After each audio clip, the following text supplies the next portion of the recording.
Boulez! Moi, tout le monde peut parler de ça. On peut. Non, il faut analyser. Boulez! Et avec une condition. Il faut être objectif. Avec une condition. Si comme Américain pas baissé, ils n'ont pas baissé, à ce bout, boulez! Est-ce que leader, aujourd'hui, dans ce siècle ça, capable d'articuler un discours dans l'objectif de prendre le pouvoir et donner des résultats? C'est cette question, première question que je me pose par rapport à cette déclaration faite par le populiste leader de Petite Dessalines, Moïse Jansard.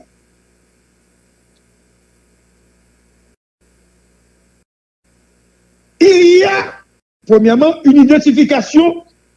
S'il vous plaît, monsieur, entendez-nous, s'il vous plaît, un peu de silence. Entendez-nous. Il y a tout d'abord une identification des institutions qui sont à la base de la montée du dollar par Moïse Jansard.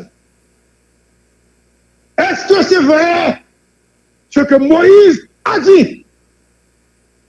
C'est ma première question. C'est une question fondamentale et légitime. Est-ce que le leader de Petite Dessalines dit vrai? Est-ce que ce sont seulement les banques ou ce sont les banques qui sont à la base de la montée du dollar? Si c'est le cas, nous n'avons pas de responsables, nous n'avons pas de dirigeants, nous n'avons pas d'État. Ce sont ces gens-là qui constituent l'État. Si c'est vrai. Parce que les banques, l'autorité qui contrôle eux. Donc, je me pose la question aux experts en économie et en finance de dire au peuple, est-ce que ce discours est vrai? Est-ce que ce que le leader Petite Dessalines a dit, est-ce que c'est vrai? Deuxièmement, il y a un temps accordé à ces institutions pour descendre $. Deuxième dimension dans le discours. Il dit, si on pas fait l'entente, ok? C'est pour eux, et puis vous répondez, boulez! Mais, troisièmement, le leader a pris une précaution fondamentale, une couverture populaire. Il n'a jamais dit, il n'a jamais cité, boulez lui-même. Il cite nos institutions. Mais l'erreur gigantesque, comme la manifestation gigantesque qu'il a faite, il a dit au peuple, vous avez bien appris la leçon. Autrement dit, le professeur Moïse Jansard avait dicté bien avant à ses élèves ses notes de violence. Quatrièmement, Ariel a été déclaré ennemi numéro 1 de Moïse. Moïse a déclaré que Ariel est son ennemi. Où Moïse se démarque de ce gouvernement en disant à Ariel deux choses suite à cette déclaration. Première chose, comme vous avez l'intention, Ariel, de révoquer mes représentants. Merci beaucoup. Faut y tendre. Moi voilà, m'entendez. Très bien. Pose-y. Nous connaissons ma intelligence. Vous comprenez ça. Comme vous avez l'intention de révoquer mes représentants. Premier message là. Si vous faites ça, moi, Moïse Jansard, vous avez une capacité pour me jeter le gouvernement. Premier message. Deuxième message. Si vous retirez le monde comme qui est dans le gouvernement, vous ne pouvez pas aller dans l'élection avec. Troisièmement, comme des hauts maîtres, je dis deux, mais c'est trois. Troisièmement, c'est une information. Et comme vous traitez très mal mes représentants, je vais vous attaquer. C'est une information. Donc, nous sommes 4, Pas oublier, non, dans le quatrième, non, d'abord, deux messages. Mais qu'on a ajouté une qui sont troisième. Maintenant, qu'on a cinquième. Je réalise que les hommes et les femmes d'affaires de ce pays Haïti, Thomas, n'ont pas de force. Lorsqu'ils sont en situation pour financer une série, ce que j'appelle la violence. Il n'y a pas de force. Il n'y a pas de force. Seulement lorsqu'ils sont en situation pour financer la violence. Les hommes et les femmes d'affaires de ce pays ne sont pas représentatifs. Ne sont pas dire rien. Comment voulez-vous dans un pays que leader, évidemment populaire, monsieur annoncé un discours comme ça, et pas un monde qui répond ni dans le secteur ça. C'est une honte. Maintenant, je comprends également que ces hommes et femmes de ce secteur privé, ils sont aussi violents que Moïse de Petit Dessalines. Évidemment, mis à part quelques exceptions. Ces hommes et ces femmes sont là pour financer les candidats et conserver leurs privilèges. Voilà ce qu'ils représentent dans ce pays. Donc, comme c'est ça représentait, on ne peut pas espérer un autre pays, une autre Haïti, libre, prospère et indépendante, avec ces gens-là. La peur a pris une proportion telle, ce soi-disant secteur privé, ce secteur économique, ne peut même pas organiser un forum ou avoir un porte-parole pour expliquer au peuple ce qui a été dit, ce n'est pas vrai, et voici la vérité. Oh mon Dieu, ce n'est pas normal. Un bon nègre soi-disant qui a investi, qui a fait ceci, qui a fait cela. Il y a un monde qui a venu pour parler, pour dire, écoutez, ce qui a été dit hier, ce n'est pas vrai. Mais vérité là. Pas un monde qui a dit ça? Non. Ce secteur paie des consultants économiques et financiers chaque mois, des milliers de dollars. Mais quand il s'agit de s'adresser au peuple, tout n'est pas. On attend un prochain candidat pour le financer à hauteur de 10 ou de 20 millions US pour être capable de prendre pouvoir et conserver les privilèges. On a vu ça avec Préval, première et deuxième version, on a vu ça avec Matali, et dernièrement, on a compris combien de millions qui ont passé pour Jovenel. Ces gens-là, comme chantait Jacques Brel, ces gens-là, évidemment, il y a une ou deux personnalités de ce secteur que je suis capable de dire qui marquent une différence. Mais le reste est un reste. Le reste est un reste. Mais deux ou trois Mounsayo, ils ne vont pas faire tout contre lui. Ils ne vont pas faire tout contre. D'ailleurs, c'est deux ou trois Mounsayo qui ont boumé contre la corruption au niveau de la douane de ce pays. C'est deux ou trois Mounsayo qui ont boumé contre les spoliateurs de ce pays. Et c'est deux ou trois Mounsayo qui voulaient que qu'on entende un compromis ou changement pour qu'il y ait une rotation en termes de pouvoir dans ce pays. Mais à part ça, à toute l'argent fait. Et ces gens-là, ces trois ou quatre personnalités, reconnez-les. Évidemment, nous devons vivre dans le pays ça, pour aider toujours à changer, nous ne pouvons pas citer nos parce que les autres personnes ou personnalités qui font partie de ce même secteur, ils sont considérés comme ennemis. Et si je les cite, nous comprenons. Je ne vais pas citer nos.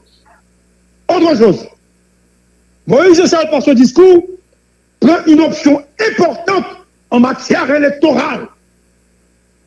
Puisque ce discours de Moïse, il jouait dans l'imaginaire populaire.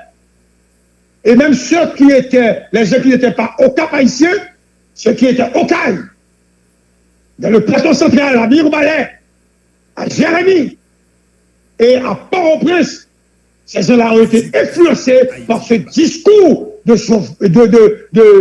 de leader de Petit Dessalines, Moïse Charles. Donc, il a gagné en proportion électorale. Il faut le dire clairement et simplement. Mais on atterrit tout doucement. Puisque le peuple a faim, puisque la vie est chère, puisque le dollar étrangle les pauvres, puisque la classe moyenne, il va exister, il disparaît. Puisque le peuple haïtien est pris dans les taux du kidnapping, des gangs armés et des assassinats spectaculaires, le peuple est à la recherche d'un sauveur. Rien à voir avec la Bible par rapport à ce que je suis en train de dire. Rien à voir avec la Bible. Mais il se pourrait que ce sauveur soit Moïse. C'est ça. C'est ce que vous devriez comprendre. Parce qu'en fait, le peuple n'a pas de représentant. Vous avez remarqué avec Muscadet comment le discours populaire a été articulé. Par la violence, on répond à la violence. Et Muscadet était populaire. Mais je vous avais dit que cela n'allait pas tuer. Je vous avais dit que cela n'allait pas tuer. Voilà, Muscadet s'éteint tranquillement et il fait son travail. Et comme j'avais dit, puis il a évoqué Muscadet. Parce qu'il y a une partie du peuple qui a soifé de violence, qui a soifé de revanche. N'importe qui fait revanche pour lui, même si c'est une revanche illégale et illégitime. Ok? Mais la violence populaire a cherché légitimité là-dedans. C'est ce qui se passe dans le discours de Moïse. Puisqu'il n'y a rien. Dans le vide, tout discours est classieux et tout discours a guépio. Si vous ne parlez pas, si vous ne dites rien, si le silence, c'est le seul outil nécessaire pour gagner, eh bien vous laissez la place à n'importe quel discours. Parce que le peuple a besoin d'espoir. Le peuple a besoin de leaders capables pour bâtir espoir pour un lendemain meilleur. Il n'y a personne aujourd'hui qui porte un discours à bail. Il y a un nom, Montana, il y a un autre nom, SDP, il y a un autre nom, PEN, etc. Donc, il n'y a pas de personnalité, il n'y a pas de structure. Vous n'avez pas remarqué le parti le plus structuré dans ce pays, je ne sais pas si c'était dans un passé récent, l'OPL n'existe plus. Crise là, bouet OPL comme parti. Ce n'est pas normal. Le leader de AAAU, la tortue, il ne fait que parler à la radio. Il cherche une légitimité nationale, même s'il est un investisseur. Mais ses prises de parole, ses positions exprimées par l'Assemblée en majorité d'elles, le président du Sénat, Joseph Lambert, qui est encore sénateur et président de ce qui reste du Sénat de la République, il s'est tué. Nous reprenons le Premier ministre Ariel Henry. Il n'a pas dit rien.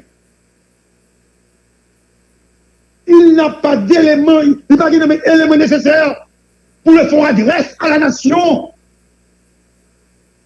Face à cette misère, face à cette violence orchestrée et engendrée par des gens qui manipulent l'opinion politique en leur faveur. Nous sommes victimes de l'inefficacité de ces politiques. Nous sommes victimes de la magouille de ces hommes et femmes qui font de la politique en Haïti.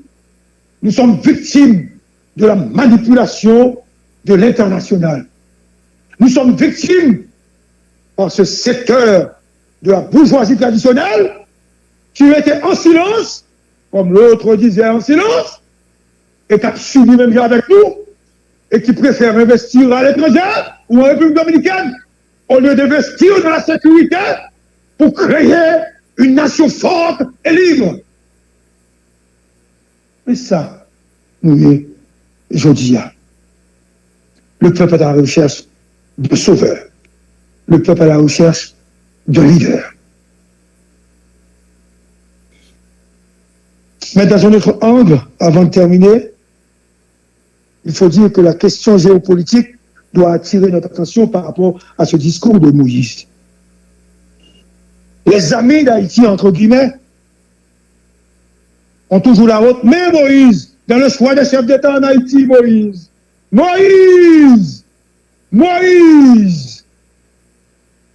depuis la chute des Duvalier, l'homme a été élu sur l'appui des puissances étrangères. Il s'agit de Jean-Bertrand Aristide, Fédération, 1990. Ce prêtre qui avait utilisé le langage de la théologie de la libération. Théologie de la libération, comme comprendre, maîtriser ça, entre guillemets, prôné par Gustavo Mendes et Elder Camara en Amérique latine. Donc, Aristide est arrivé, première version au pouvoir. Première version, ça n'a plus des années. Mais deuxième version, il était impopulaire, et bali au bali, mais on était d'accord. C'est pour dire que Moïse pourrait avoir des problèmes avec ce discours. Parce qu'aujourd'hui, la violence, aucunement, ne peut faciliter un homme à prendre le pouvoir.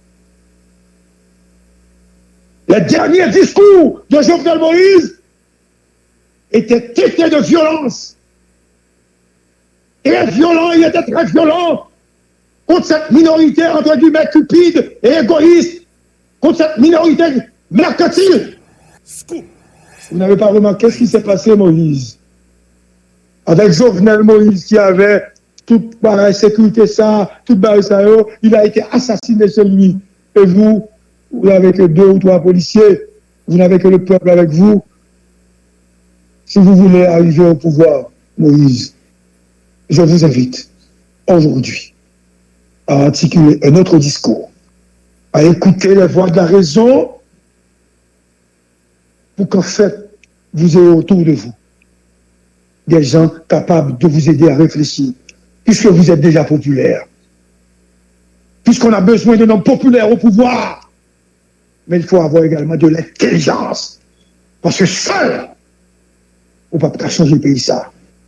Si vous êtes intéressé à avoir des gens importants autour de vous, il faut avoir un autre discours.